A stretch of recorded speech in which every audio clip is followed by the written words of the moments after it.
கழுகு. உங்க கட்சியை நம்ம கட்சியோட இணைச்சிட கூடாதுன்னு ஒருத்தர் சீரியஸா கேட்க புரிஞ்சு போனவரு பதறி போயிட்டாராம்.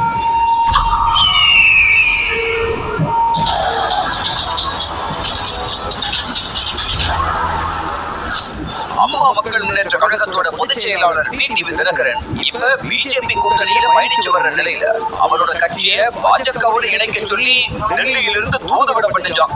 கட்சியை இணைச்சா உங்களுக்கு தமிழக பாஜகவுல ஒரு நல்ல சிறப்பான போஸ்டிங்கா கொடுத்துடுறோம், உங்க ஆதரவாளர்களையும் நல்லபடியா பாத்துக்கிறோம்னு டீல் பேசி இருக்காங்க.